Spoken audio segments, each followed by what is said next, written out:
praises to our Lord Savior. So let's all sing and dance for our Lord. Hallelujah. We worship you this Sunday. Your light broke through my night, restored exceeding joy. Your grace fell like the rain, made this desolate. You have turned my mourning into thanksgiving, and you have turned my sorrow into joy. Hallelujah. We lift your name, God. Sing your hand. Your hand lifted me up. I stand on higher ground. Your praise rose in my heart and made me. Let's all dance our Lord. You have turned my mourning into dancing, and you have turned my sorrow into joy. You have turned my mourning into dancing, and you have turned my sorrow into joy. Hallelujah. We praise your holy name. Yes, as overcomers of Jesus Christ, we will sing. Let's all lift our hands to Him. This is how we overcome. This is how we overcome. This is how we overcome. This is how we overcome. This is how we overcome. This is how we overcome. This is how we overcome. This is how we overcome. This is how we overcome. This is how we overcome.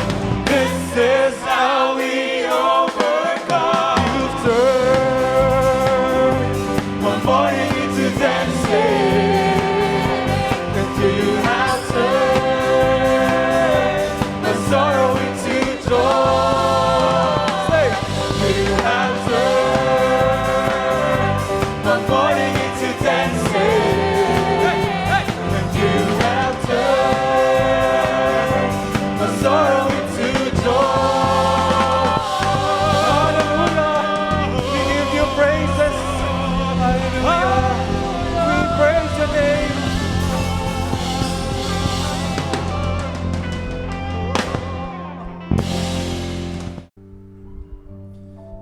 Hallelujah. Tunay nga na mahal tayo ng Diyos. And this time, ibalik naman natin sa Kanya yung pagmamahal natin sa pamamagitan ng ating mga boses. When was the last time you said to the Lord, Lord, I love you? Kung hindi mo to masyadong nagagawa, this is the right time to close your eyes and say to the Lord, Lord, mahal kita. Mahal kita, Panginoon. Mahal kita, Lord. And the Lord is smiling at you. Kasi sabi niya, yung anak ko, mahal na mahal ako. Yeah, let us offer our voices and let us take this seriously and say to the Lord, I love you, Lord.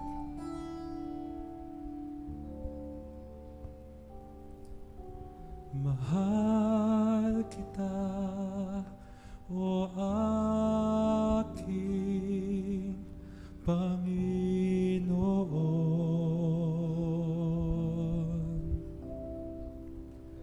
Ikaw ang higit na kailangan ko.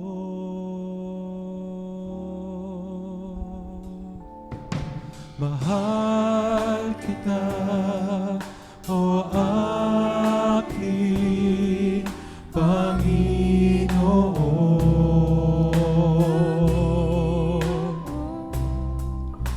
Ikaw Ikaw ang higit na kailangan ko. Ang makilala ka't paglingkuran, hangad ng puso ko. Salamat po, O Diyos, ako'y iniling mo. Minsan pa, sabihin mo sa Panginoon, mahal kita, O aking Panginoon.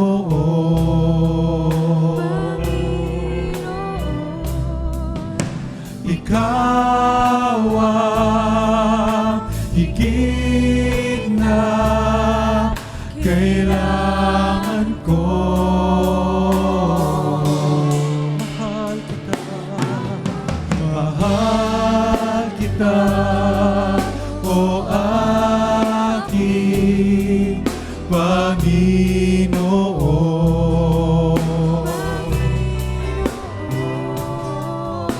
Ikaw ang higit na kailangan ko. Ang makilala ka, ang makilala ka, paglingkuran, hangad ng puso ko. Salamat po, Diyos, ako'y iniibig mo.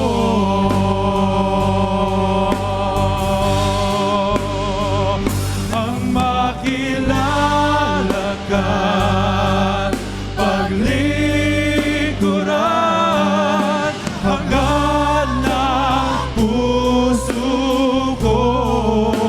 Salamat po, Diyos, ako'y inibig mo.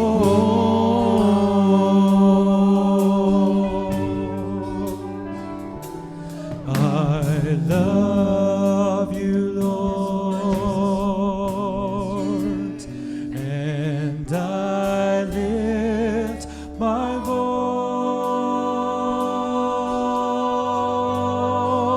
voice to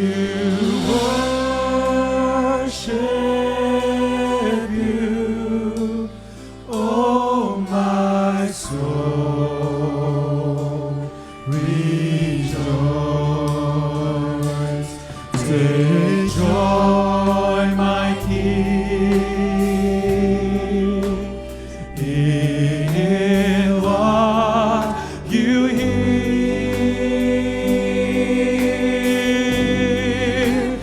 Let it be a sweet, sweet sound in your ear. Minsan pa, let us sing, I love you, Lord, from our hearts. I love you, Lord, and I lift my voice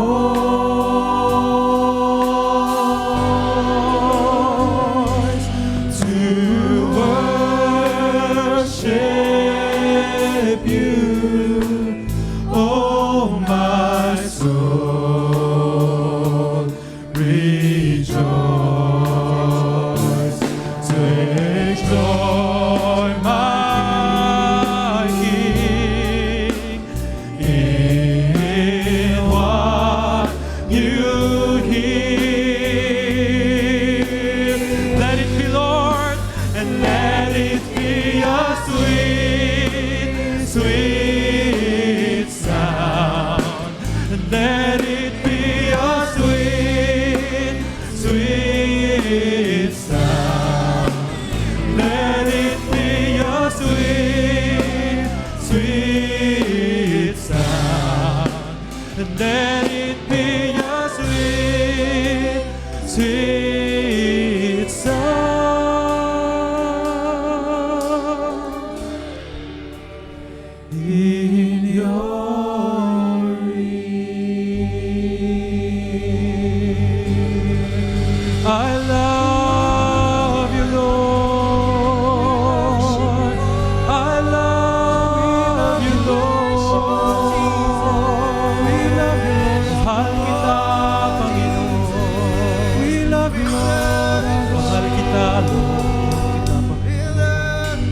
Hallelujah. Truly, Lord, we love you and we give this all praises to you, Lord. Hallelujah, hallelujah. Amen and amen.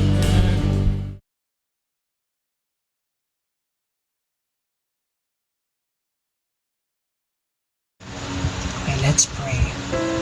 Our dear Heavenly Father, thank you for extending our lives for this another day. Gracious and loving God, thank you for keeping us safe and sound, from keeping us from the virus. Thank you, Lord, for another opportunity that we are able to hear your word through our online chapel service.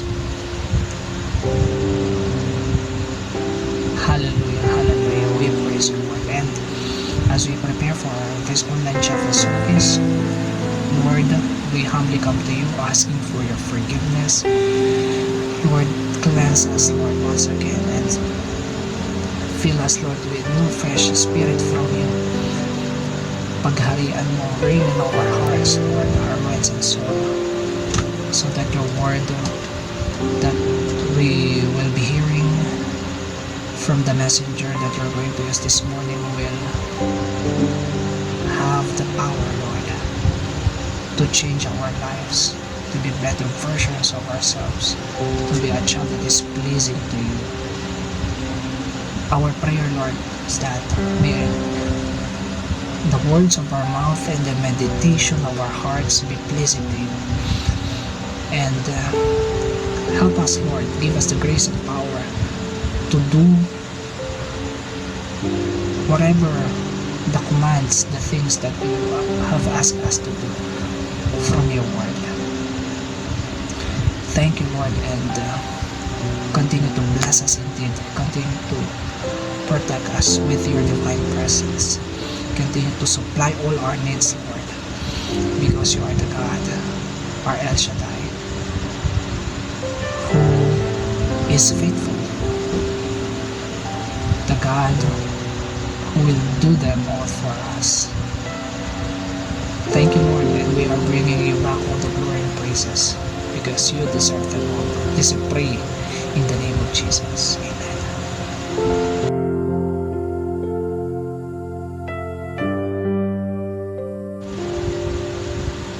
Our scripture reading is taken from Jeremiah 7:23. But this is what I commanded them, saying, obey my voice, and I will be your God, and you will be my people, and you will walk in all the way which I command you, that it may be well with you.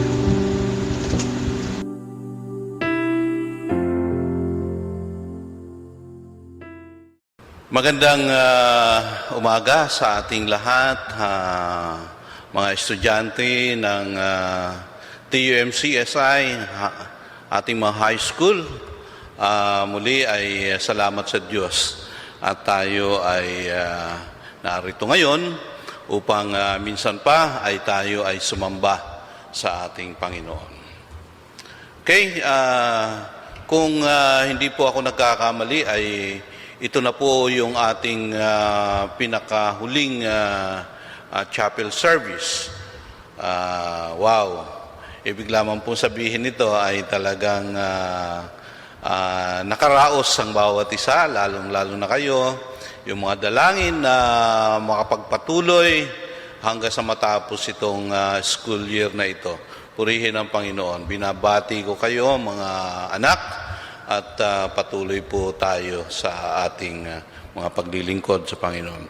At gayon din, bilang ito ang pinakahuli na chapel service po natin, ito po ang aking karagdagan na pabaon sa inyo. Okay, tayo sumandaling manalangin. Samahan mo kami, O Diyos, sa aming pagbubulay ng iyong mga salita, at kung papaano ka, Panginoon, sa aming regular na chapel service, patuloy na nangunguna sa pamamagitan ng iyong banal na Espiritu. Ngayon din po, Panginoon, samahan mo kami, gabayan mo kami, At ikaw po, Panginoon, na magbigay ng unawa sa bawat puso ng bawat isa sa iyong mga anak, ang mga estudyanteng ito na makikinig ng mabuting balita. Salamat po, Diyos, sa pangalan mo, Jesus. Amen. Ang ating text ngayon ay matatagpuan natin sa Jeremiah chapter 7, verse 23. At ito po ang sinasabi niya. But this is what I commanded them, saying, Obey my voice, and I will be your God, and you will be my people, and you will walk in all the way which I command you, and that it may be well with you. Pagpalain ng Diyos, pagkabasa ng kanyang mga salita. Dito po ay, sa mga talatang ito, ay nagpapatungkol po ito sa isang pangungusap na kung saan ay meron pong itinuturo ang ating Diyos, si Yahweh. Kung saan ay una niya tinuturo, sundin mo ang aking tinig at ako ang iyong gawing Diyos. And you will be my people, and you will walk in all the way which I command you.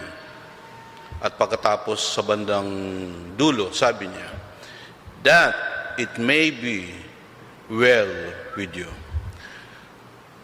Sa ating pong buhay ay marami tayong mga naririnig na iba't ibang boses halos araw-araw.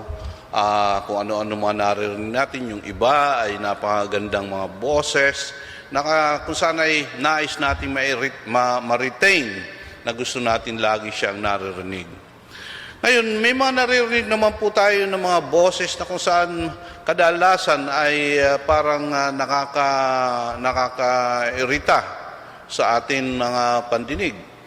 Kahit nga ako ay marami akong mga karanasan ng ganyan, lalong-lalo na yung mga pagkamerong ang ating kapitbahay ay nagdiriwang ng kaarawan, makikita natin yung mga nagbibideo na kung saan ay okay lang sana kung napakagandang boses. Pero sa ibang karaniwan, ang naririnig natin ay mga sintonado, pero kalalakas ng mga boses. Parang mahirap natin siyang tanggapin para manatili tayong makinig sa kanila.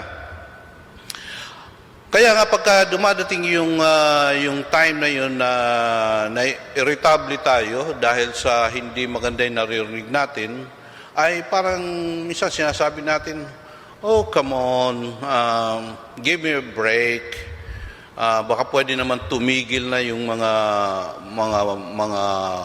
boses na yun at nang ako rin naman ay makapagpahinga.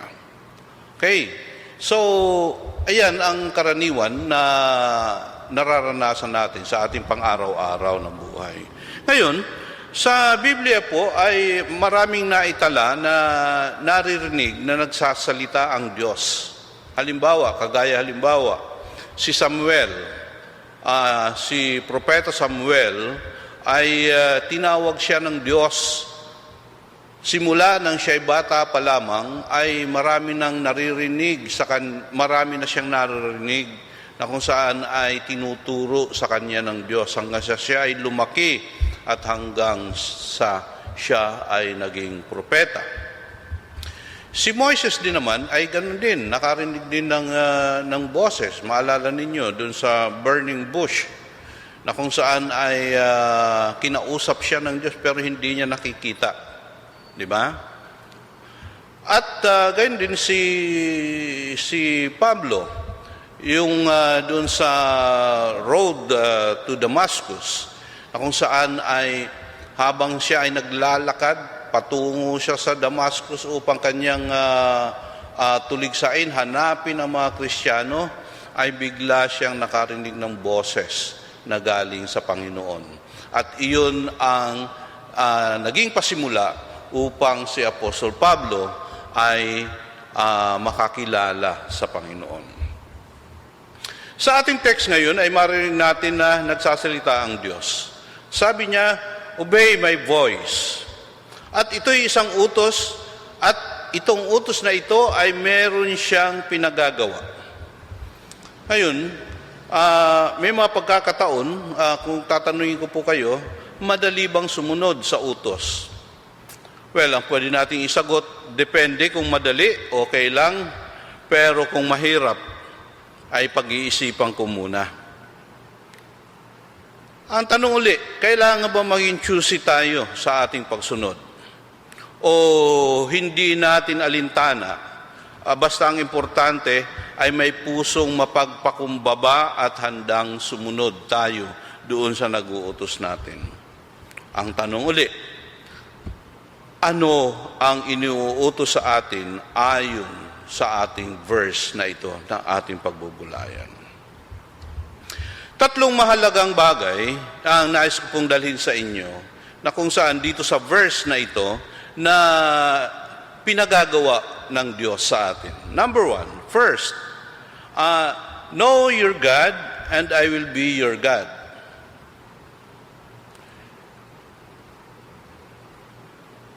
Pangalawa ay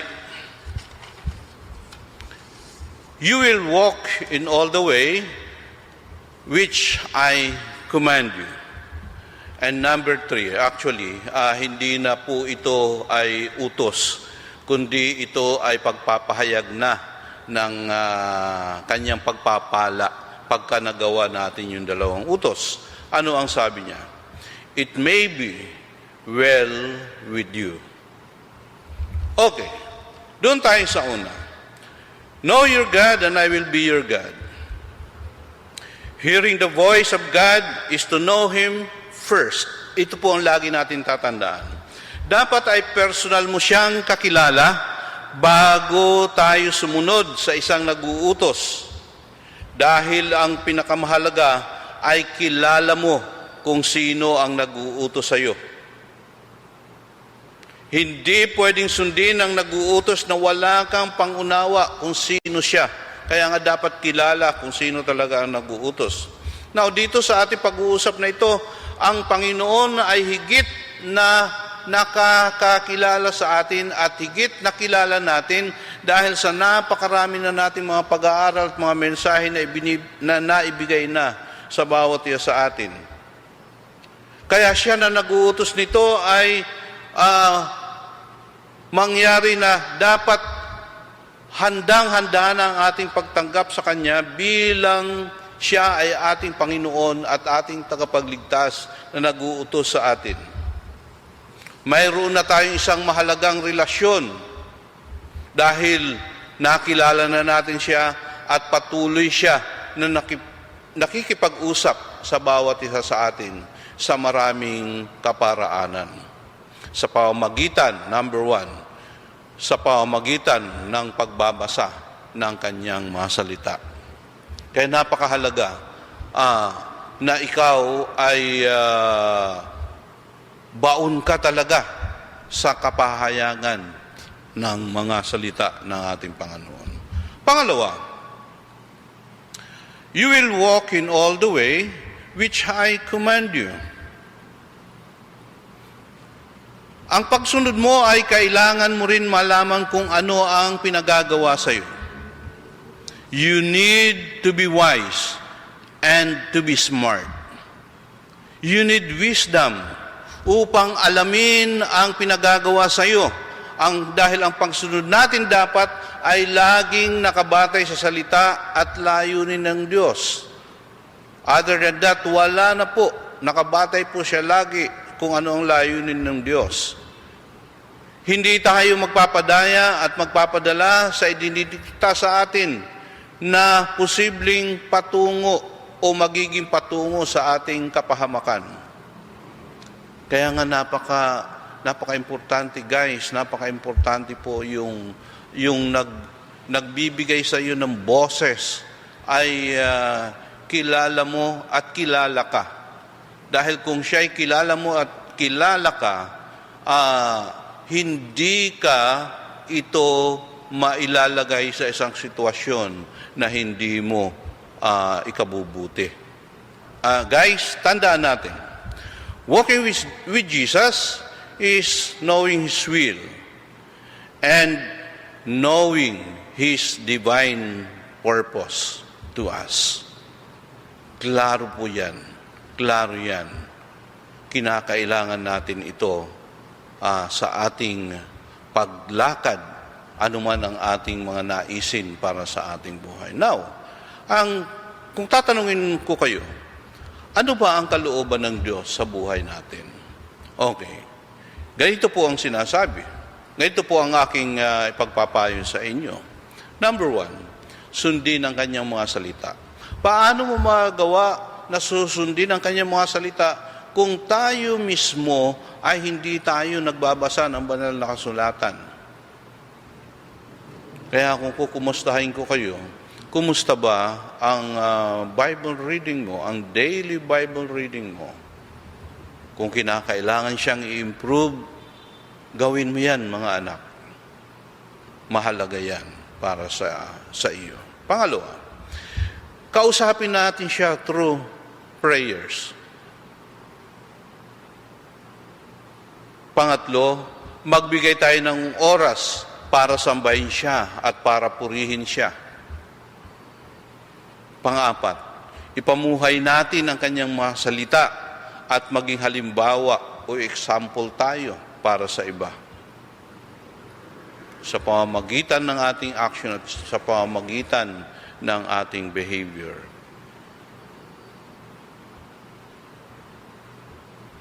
Panglima, ibahagi at magpatutuo tayo sa mga ginawa ng Diyos sa ating buhay. Kasi alam niyo po, mga anak, pag nagawa mo lahat ng ito, ng mga instruction na ito, hindi maaaring wala kang maibabahagi upang maipatutuo sa iyong kapwa, lalo na sa kapwa ninyong mga kabataan. Ang mga biyaya na ginawa ng Diyos kung papaano siya gumabay, gumawa sa iyong buhay, at kung papaano ay inilagay ng Diyos sa isang sitwasyon na napakabuti para sa atin at ikabubuti ng para sa lahat. Actually, yung katatapos na spiritual retreat ng grade 12, ito yung bahagi ng spiritual discipline na dapat meron tayo at mapanatili natin ang mga spiritual discipline na ito. At pagkatapos nito, pagpapalain tayo ng Diyos. At ito nga ang sasabihin ko sa inyo ngayon, itong pangatlo. It may be well with you. Dahil ang naisin talaga ng Diyos ay mapagpala ang ating mga buhay kung tayo ay mananatiling sumusunod sa kanyang mga salita. Sa John 15 verse 4, ang sinasabi ng talatang ito, manatili kayo sa akin at mananatili din ako sa inyo. Hindi magbubunga ang sangang hindi na natili sa puno. Gayon din naman, hindi kayo magbubunga kung hindi kayo mananatili sa akin. Kaya nga, ang pagpapayo po sa inyo, manatili tayo kay Jesus at siya ay mananatili sa inyo. Ang buhay na umuunlad at pinagpapala ay yung mga nakadepende at nagtitiwala sa Diyos na may pagsunod. At ito po ang aming mataimtim na ipinapanalangin sa bawat isa sa inyo. Dahil ang salita niya ang ating magiging gabay at karunungan upang gawin natin ang tama at mabuti. Ituturo sa atin ng Diyos ang tamang hakbang at pagpapasya ng ating buhay para maging maayos ang ating pamumuhay. Kaya makikinig po tayo lagi sa boses ng Diyos na sinasabi sa atin. Kaya nga, ang aking pong hamon sa inyo, babalikan ko lang po yung 3 na mensahe doon sa talata. First, know your God and know Him intimately. Second, walk in the way He commanded you and know His will. Third, ang pangako ng Diyos. It will be well for you. So, mga kapatid, mga anak, remain in Him, and surely He will bless your life forever. Ano man ang iyong tatahakin, ano man ang iyong mga pangarap, tinitiyak ko sa iyo, ang Diyos ang gagawa at gagabay sa iyo upang ang lahat ng ito ay ma-achieve mo, ma-attain mo siya ayon sa kalooban ng Diyos. Magpatuloy tayo sa Kanya sa pamamagitan sa pagsunod sa Kanya, sa Diyos, at sa Kanyang mga salita. Obey His voice at all times. In the name of the Father, and of the Son, and of the Holy Spirit. Amen. Amen. Pagpalain kayo ng ating Diyos.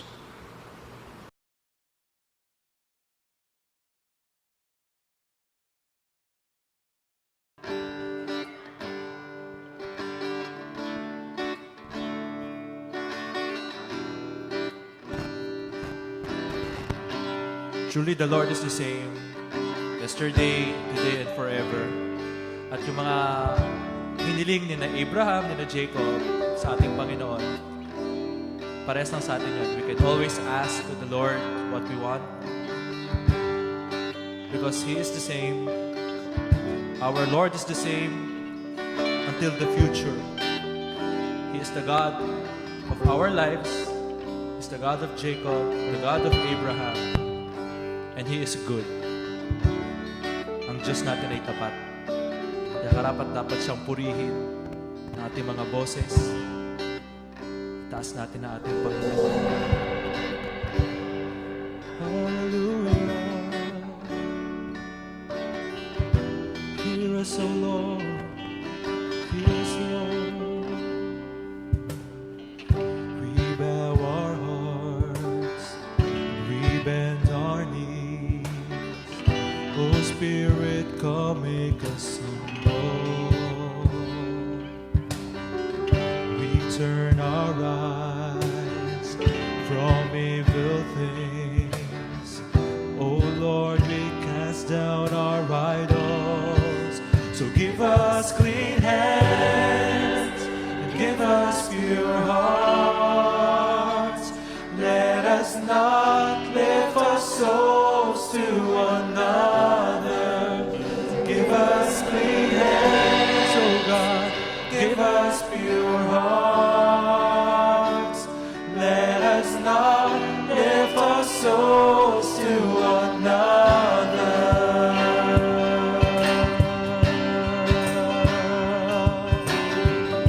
We bow our hearts. We bend our knees. Oh Spirit, come make us humble. We turn our eyes from evil ways. Oh Lord, we cast down our idols. Give us clean hands. Give us clean hands, oh God. Give us pure hearts. Let us not lift our souls to another. Give us clean hands.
souls to another.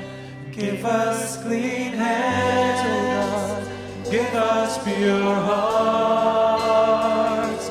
Let us not live our souls to another.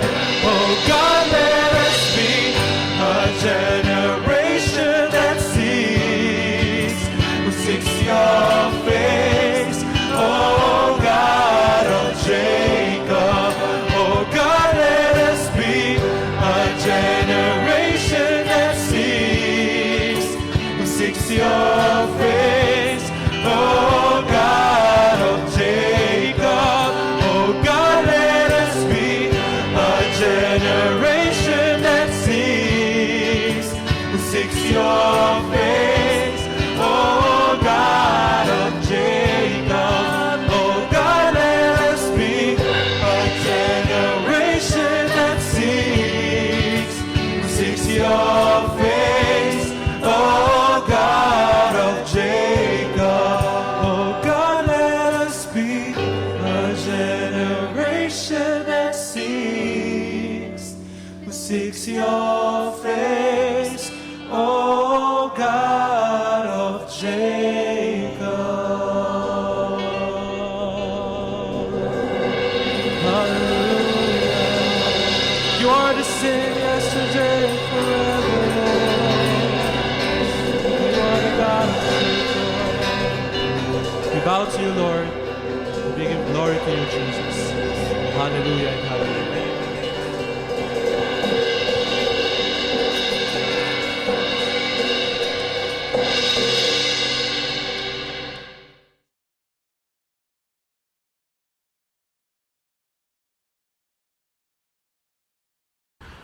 Tayo manalangin. Salamat po, Ama naming Diyos, sa aming pagtatapos sa aming chapel service na ito. Salamat po, O Diyos, sa mensahe ng iyong mga salita. Salamat po, Panginoon, sa mga paalaala. Salamat po, O Diyos, din naman sa panahon ng mga batang ito, na kung saan patuloy po na namomolde dahil po sa iyong mabuting balita. Ama naming Diyos, hayaan mo po na ang mga mensaheng ito at sa lahat, Panginoon, na naisin ng bawat isa ay tunay na magkaroon siya ng katuparan dahil po sa aming mga pagsunod sa isa't isa, Panginoon, sa boses na nagmumula sa iyo. Kaya nga po, O Diyos, aking pong pinagtatagubilin sa iyo ang iyong mga anak na ito, ang aming mga estudyanteng ito, Panginoon. Ikaw po ang nakadidinig ng kanilang mga dalangin. At ikaw po, Panginoon, ang gumagabay sa kanilang mga paglakad at sa kanilang mga naisin na mangyari sa kanilang buhay. Pagpalain mo po, O Diyos, ang lahat ng ito. Sa pagpapatuloy po, Panginoon, ng aming virtual na mga pag-aaral, ang mga batang ito, ang mga guro, at gayon din ang kanilang mga magulang, Panginoon. Hayaan mo po, Panginoon, na patuloy ka pong kumilos. At higit sa lahat, O Diyos, ang aking samo at dalangin, iingatan mo po ang bawat isa sa iyong mga anak na ito. Mga guro man, mga magulang, at lalong-lalo na ang mga estudyanteng ito, Panginoon. Wisdom na nagmumula sa iyo, Panginoon, ang ipagkaloob mo sa bawat isa sa mga nag-aaral na ito, Panginoon. At hayaan mo at gabayan mo sila sa kanilang paghahanda para sa kanilang kinabukasan, Panginoon. Subalit, nananampalataya po kami, Panginoon, na ngayon pa lamang ay secured na po, Panginoon, ang mabubuting bagay at anuman ang kanilang naisin at mga pangarap sa buhay. Amen. Thank you, Lord. Thank you, Lord. Salamat po sa mga biyaya at salamat po, Panginoon, sa katuparan ng iyong mga pangako sa bawat isa sa kanila. At ngayon, sa ating pagtatapos, Pinagkakaloob ko sa bawat isa sa inyo sa pangalan ng Ama at ng Kanyang walang hanggang pag-ibig at lahat ng mga pagpapala na nagmumula sa Kanya. Gayun din naman, ang patuloy na pagliligtas ng Diyos Anak, ang Panginoong Hesukristo, at gayon din ang patuloy na pag-iingat ng Espiritong Banal, ang siyang sumainyo ngayon at magpakailanman. Amen. Amen.